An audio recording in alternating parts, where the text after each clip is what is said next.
तो बच्चों आज हम आप लोगों को पढ़ाने वाले हैं आनुवंशिक कोड यानी कि जेनेटिक कोड जो होते हैं उनके बारे में आज आप लोगों को बताने वाले हैं। ठीक, तो पिछले कई सारे वीडियो में हमने आनुवंशिकी, आनुवंशिक इकाई, अनुलेखन, अनुलेखन इकाई इनके बारे में डिस्कस कर रहे हैं।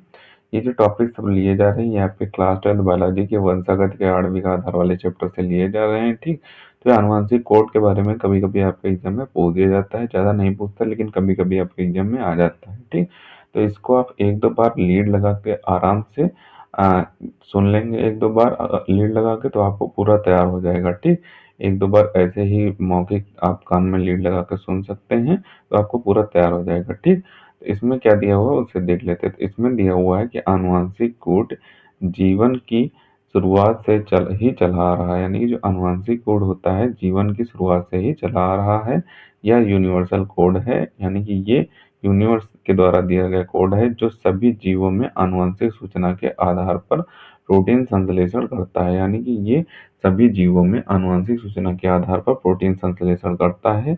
इस आनुवंशिक भाषा में प्रत्येक कोड वर्ड 3 अक्षरों का बना होता है, यानी कि जो प्रत्येक कोड वर्ड होता है इस आनुवंशिक भाषा में, जो प्रत्येक कोड वर्ड होता है यानी कि एक कोड वर्ड जो होगा वो 3 अक्षरों का बना होता है, जो मैसेंजर आरएनए के न्यूक्लियोटाइड के प्रति AUGC है, यानी कि जो मैसेंजर आरएनए होता है उसका न्यूक्लियोटाइड के प्रति AUGC होता है। ठीक, और यह अम्लों में से किसी एक को कोड करता है, यानी कि अम्लों में से किसी एक को ही ये कोड करता है। ठीक, उसके बाद आपको ब्लैक पेन से पैराग्राफ चेंज करके लिखना होगा कि मार्शल नीरेनबर्ग, सेवेरो ओकोआ, क्रिक हरगोविंद खुराना आदि वैज्ञानिकों ने आनुवंशिक कोड को विकसित करने में योगदान दिया था, यानी कि ये जो वैज्ञानिक थे मार्शल नीरेनबर्ग, सेवेरो ओकोआ, क्रिक हरगोविंद खुराना आदि जो वैज्ञानिक थे, ये सारे 4-5 वैज्ञानिक थे जिन्होंने आनुवंशिक कोड को विकसित करने में अपना अपना योगदान दिया था। लेकिन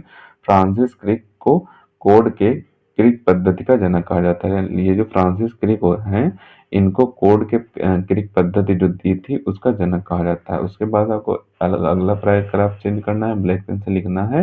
अतः हम कह सकते हैं कि संदेशवाहक आरएनए पर उपस्थित 3 क्षारकों का एक समूह जो एक अमीनो अम्ल को पहचानता है आनुवंशिक कोड कहलाता है, यानी कि ये आपके आनुवंशिक कोड की परिभाषा हो जाएगी। अतः हम कह सकते हैं कि संदेशवाहक आरएनए पर उपस्थित 3 क्षारकों का एक समूह एक अमीनो अम्ल को पहचानता है आनुवंशिक कोड कहलाता है। तो ये आपकी आनुवंशिक कोड की परिभाषा हो जाएगी कि हम कह सकते हैं कि संदेशवाहक आरएनए जो होता है उस पर जो 3 क्षारक पाए जाते हैं वो अमीनो अम्ल की पहचान पहचान करते हैं, जिन्हें हम आनुवंशिक कोड बोलते हैं। ठीक, उसके बाद ये आपके आनुवंशिक कोड के बारे में जानकारी हो जाएगी। आनुवंशिक कोड यानी कि जेनेटिक कोड, इसके बारे में आपको इतना लिख देना है तो आपको पूरे नंबर, जितने नंबर का क्वेश्चन होगा उतने नंबर आपको मिल जाएंगे। ठीक, उसके बाद आपको आनुवंशिक कोड की अगर विशेषताएं पूछता है तो आप विशेषताएं भी लिख देंगे। विशेषताओं में आपको क्या लिखना होगा वो भी देख लेते हैं।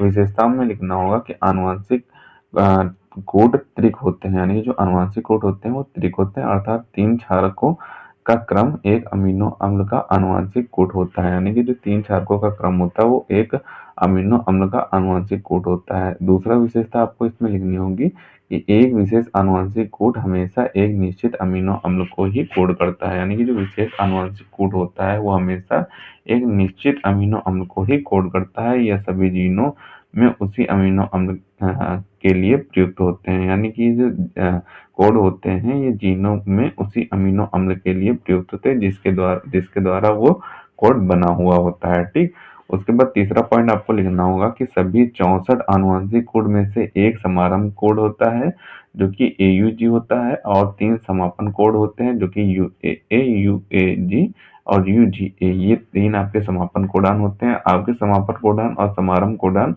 आपके ऑप्शनल में बहुत आता है। ठीक, तो ये क्वेश्चन आपके ऑप्शनल में पूछे जा सकते हैं, इन्हें आप अच्छे तरीके से तैयार कर लें।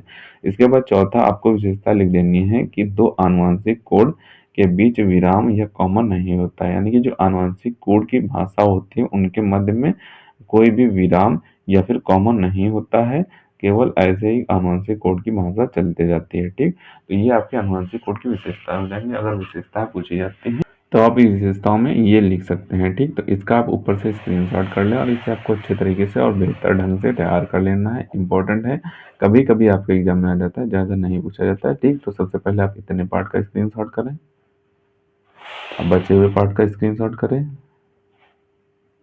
और जो नीचे पार्ट दिया गया उसका भी आप यहाँ पे स्क्रीनशॉट कर लें। तो इसे आपको बेहतर ढंग से और अच्छे तरीके से तैयार कर लेना है। मिलते हैं किसी नए वीडियो में नए टॉपिक के साथ, तब तक के लिए धन्यवाद। और अगर अभी तक आपने हमारे इस चैनल को सब्सक्राइब नहीं किया है तो प्लीज़ सब्सक्राइब जरूर कर लें, क्योंकि हम इसी तरीके से क्लास से रिलेटेड इंपॉर्टेंट टॉपिक पर वीडियो डालते रहते हैं।